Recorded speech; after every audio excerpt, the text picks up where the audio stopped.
शंका करो, जहां शंका करने की जगह है वहां शंका करना। अपने माता पर कभी शंका मत करना। कोई कह दे कि तुम्हारी मम्मी बड़े को ज़्यादा चाहती है, छोटे को कम चाहती है, मंजिले को ज़्यादा चाहती है, संजिले को ज़्यादा चाहती है, उसको अंगूठी दे दी, उसको चेन दे दी, दम कर कहना वो मेरी माँ है, उसकी मर्जी पड़े जिसको पूरी दौलत दे दे, उसका अगर आशीर्वाद मेरे सिर पर होगा तो मैं करोड़ों में कमाऊंगा, वो मेरी माँ है।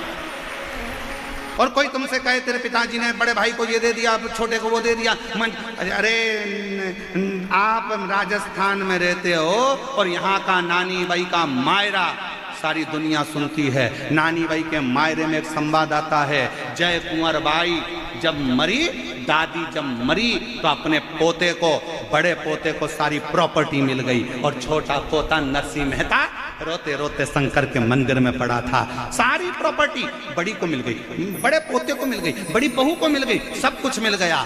बड़ी बहू को सब कुछ मिल गया, उसके 2 लड़के भी हो गए। नरसिंह मेहता के तो केवल 2 ही लड़के थे, नरसिंह मेहता के तो 2 ही बच्चे थे, एक लड़का एक लड़की।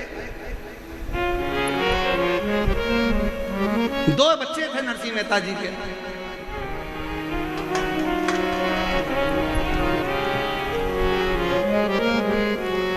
और बड़ी भाभी के यहाँ तो 2 लड़के हो गए, नरसिंह मेहता जी के यहाँ लड़की हो गई। कई लोग कहते हैं अरे लड़की किसी पैसे वाले के यहाँ हो जाती, गरीब बड़े के यहाँ लड़की होगी, बेचारा कन्यादान कैसे करेगा। अरे तुम्हारे कहने से क्या होता है कि लड़की पैसे वाले के यहाँ हो जाती। कन्यादान का मौका भगवान उसी को देता है जिसने जिंदगी में बहुत सारे यज्ञ अनुष्ठान करे। हर किसी के यहाँ लड़की हो जाएगी क्या?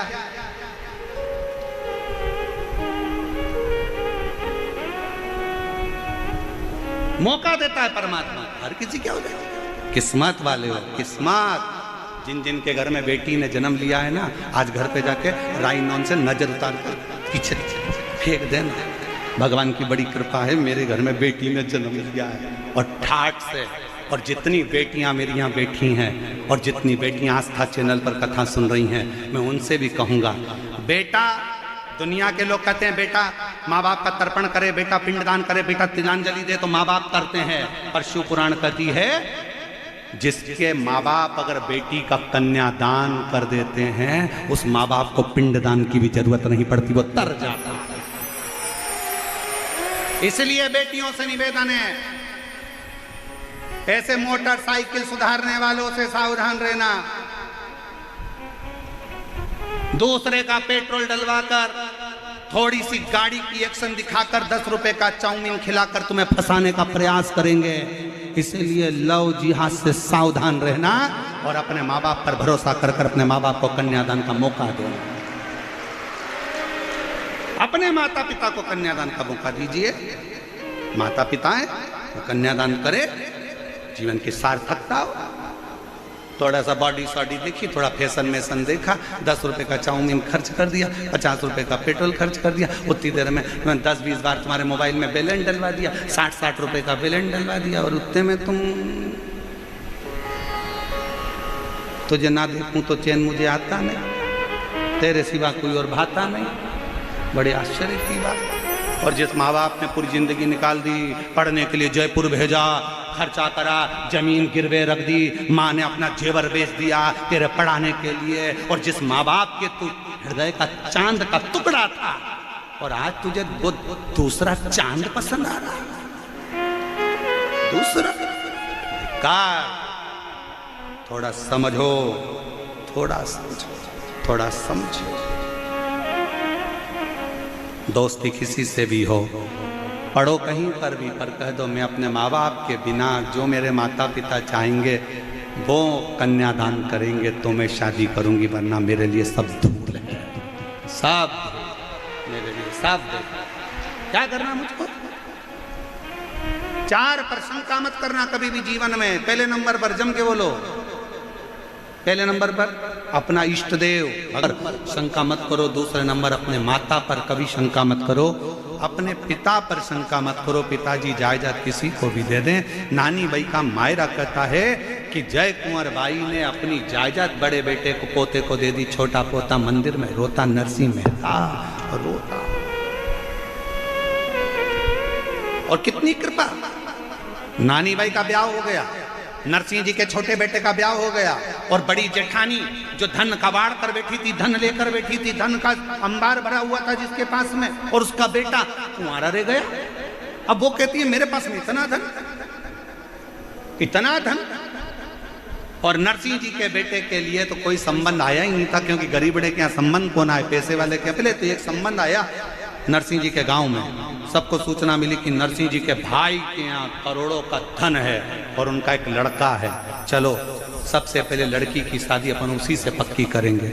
उसको देखने गए तो उनको क्या मालूम था कि लड़का थोड़ा सा अटक जाता है, हकला जाता है, उनको क्या मालूम। कई बार होता है ऐसा, वाणी कभी कभी अटक जाती है। तो उस लड़के से पूछा तुम्हारा नाम क्या है, उसने कह दिया फूलचंद। अटक गया। होता है कभी कभी। एक रात्रि को एक आदमी झोला लेकर जा रहा था और पुलिस वालों ने उसको रोक लिया। रुक, ट्रैफिक पुलिस वाले थे, उन्होंने कहा रुक इधर आ, क्या है तेरे झोले में। उसने झोला हाथ में रख कर बताते हैं, बताते। फिर पुलिस वाले ने कहा झोला खोल, अब भी कि अब भी बता इसमें क्या है। बताते हैं, बताते। तो फिर इसको जल्दी से झोला खोल, बताते हैं, बताते हैं। अरे झोला खोलना, और झोला नहीं खोले तो पुलिस वाले इसको गाड़ी में बिठाए, टीआई साहब के पास ले गए थाने में। थाने में टीआई साहब ने इससे कहा क्या रहते झोले में, तो क्या बताते हैं, बताते बताते। अरे तो झोला खोलना क्या है, बताते हैं, बताते हैं। टीआई को गुस्सा आया, उसने खोल इसका झोला, और टीआई साहब ने जो झोला खोला तो उसमें सफेद कलर के बतासे थे। इतने में टीआई बोले इसमें तो बतासे हैं, तो इसमें इतने में वो बोला मैं तो तब से बोल रहा हूँ कि बताते हैं, बताते हैं, बताते हैं, बताते हैं, बताते हैं। इतने में टीआई बोले पुलिस वाले से ये तो तरह छोड़ क्या, छोड़ ले जाए इसको। लगा बताते हैं, बताते हैं, बताते हैं। देखे सोचे तो कितनी कृपा करी है मेरे बाबा ने, जरा विचार करिएगा। नरसिंह मेहता के यहाँ दादी का धन नहीं मिला, पर दादी का जम के बोलो आशीर्वाद, आशीर्वाद।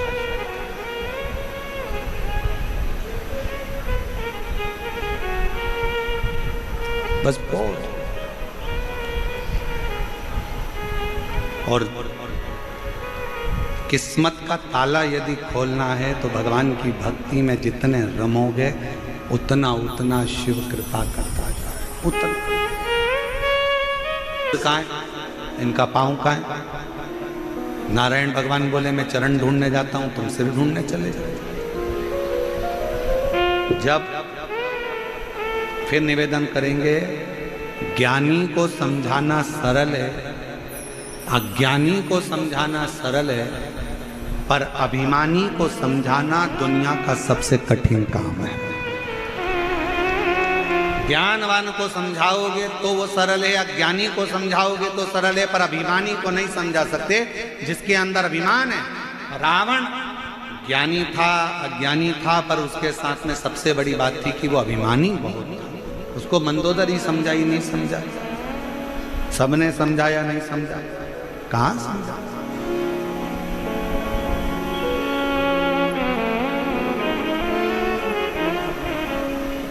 समझाओ, नहीं समझता। आप किसी को कह दो हमारा पड़ोसी हमें परेशान कर रहा है, और वो पड़ोसी को कितना भी समझा लो वो नहीं समझेगा, उसमें अभिमान हो सकता है। कोई रिश्तेदार है उसको कह दो भैया समझ जा, भैया क्यों माथा पच्ची करता है, क्यों आपस में ऐसा करता है, तू हमारा होकर हमारे साथ ऐसा करता है, उसको समझाओगे नहीं समझे।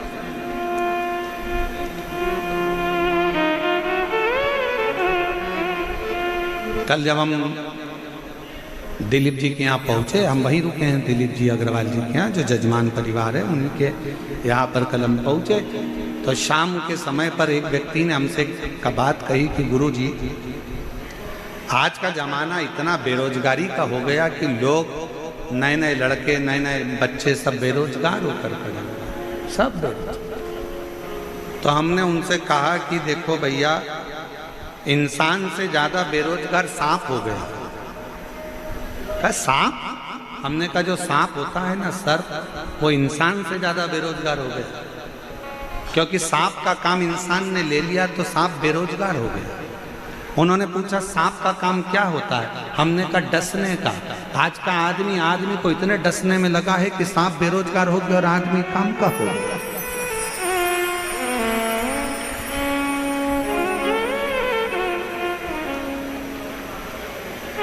महाराज जी, आज के जमाने में सांप बेरोजगार हो गया क्योंकि आदमी ने उसका काम ले लिया। अपने रिश्तेदार को डसना है, कोई आगे बढ़ रहा है उसको डसना है, कोई आगे कैसे बढ़ गया, ये काम अच्छा कैसे हो गया, डसने में लगा, उसको डसने में लगा।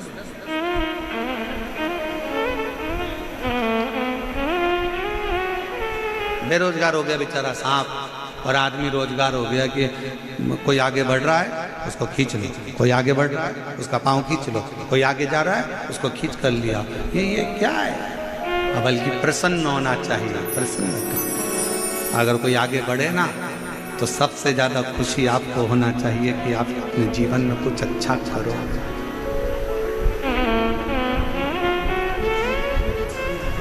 ये जो फिरोजाबाद से ये भैया जो माला लेकर आता है, ये पूरी हर कथा में, वो बेटा हर कथा में आता है फिरोजाबाद से। एक बार कुबेरेश्वर धाम आया था और उसने बस उस समय पर उसके पास खुद का भी किराया नहीं था, दुखी था, तकलीफ था। एक ही बात उसने कही, गुरुजी मुझे क्या करना चाहिए? मैंने कहा कहीं शिव पुराण की कथा हो रही हो, भूल से भी तेरे पुष्प अगर पहुंच जाए तो प्रयास करना। इसने 5 पंडाल माला भेजने का प्रयास करा। बाबा ने ऐसा हाथ पकड़ा कि आज दिल्ली में, फिरोजाबाद में, आगरा में, लखनऊ में, कानपुर में, सब दूर इतना काम हो गया, इतना काम हो गया कि शिव, और आज भी नहीं भूला। जहाँ कथा होती है चाहे वो कहीं पर हो, नेपाल की बॉर्डर पर, नेपाल में भी कथा हुई तो माला लेकर पहुंच। आप विश्वास शिव पर करें, आप भरोसा शंकर पर करें, आप दृढ़ता शिव पर करें। और तेरा ही दिया खाया तेरा शुक्रिया, तेरा शुक्रिया। आप जितने आनंद में जी सकते हैं, शिव तत्व कह रहा है। ब्रह्मा जी के मन में संशय भरा गया था, भगवान पाताल में चले गए पर शंकर भगवान के शिवलिंग का चरण नहीं मिला। भगवान नारायण वापिस आ गए, आते से कह दिया, निवेदन कर दिया कि ये चरण नहीं है, मेरे को चरण का दर्शन नहीं हुआ। भगवान ब्रह्मा जी ऊपर जाते गए, जाते गए, जाते गए, जाते गए। अहंकार इतना था कि वो अहंकार के कारण बस केतकी का फूल लिया, गौ माता को लिया, दोनों से कह दिया तुम झूठ बोल देना, कह देना हमको शिवलिंग का सिर मिल गया। भगवान नारायण से ब्रह्मा जी ने पूछा कि आपको भगवान शंकर के चरण मिल गए, शिवलिंग के चरण मिल गए?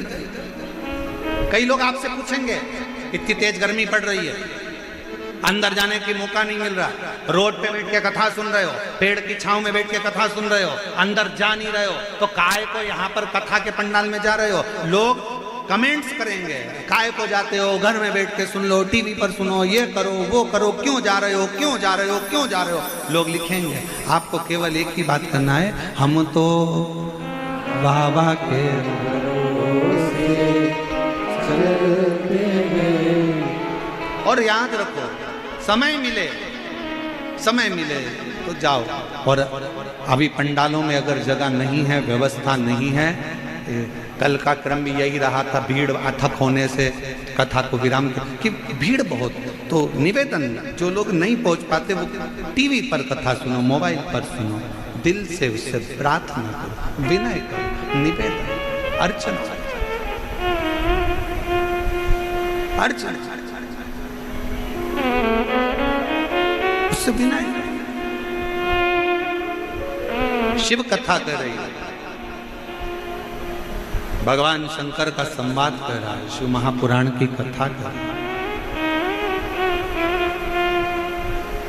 भगवान नारायण ने कह दिया मुझे शंकर जी के शिवलिंग के चरण नहीं मिले, और चरण नहीं मिले तो सत्यता सामने प्रकट आ गई। शंकर भगवान ने कह दिया नारायण आज से आपका नाम सत्य नारायण होगा, क्योंकि आपने मेरे सामने सत्य बोला। सत्य बोल सत्यनारायण भगवान की।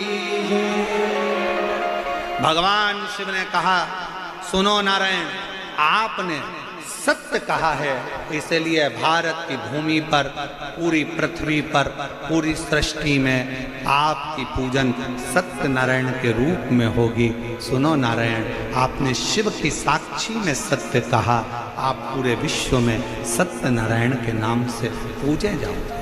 सत्यनारायण इधर होती है सत्यनारायण जी की कथा, जम के तो बोलो, होती है, ठीक है।